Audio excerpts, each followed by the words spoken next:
Hi, welcome back to BuonaPappa. Today we're going to prepare together a lovely baby puree, perfect for babies starting from 10 months of age. Peach, beets, chard, chickpeas, baby puree.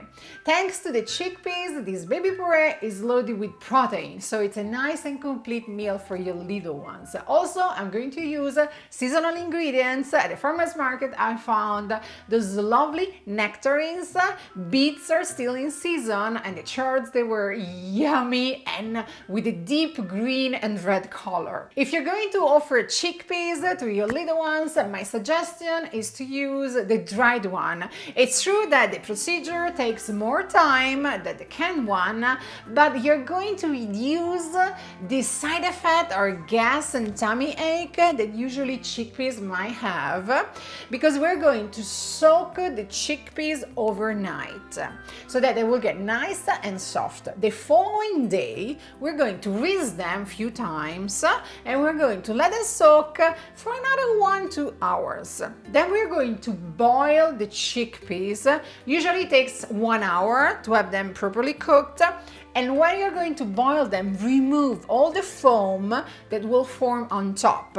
This whole process of soaking, rinsing, removing the bubbles on top will really reduce the gas side effect of chickpeas. So it's perfect if you're going to serve this puree to little ones, 10 months of age. Let's keep going. Our chickpeas are ready. In a food processor or tall container, if you're using an immersion blender, add the chickpeas, the beets, the peach nectarine, and the Swiss chard, and blend up until nice and smooth. This is a super yummy baby puree, and I have to say that I tried the puree and it's not only yummy for babies, it's yummy for adults too, and you can use it as a dip with raw vegetables for a party if you have baby leftover.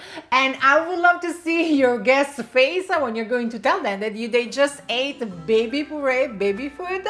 See, sometimes baby food is just not for babies only. I really hope your little ones are going to enjoy these super simple and healthy recipes. If you're looking for similar ones, check the links in the area here below. Remember to subscribe to BuonaPappa. It's totally free. Leave me comments. I will reply as soon as possible. And we are going to see each other next week with another recipe from me. Ciao, ciao, ciao.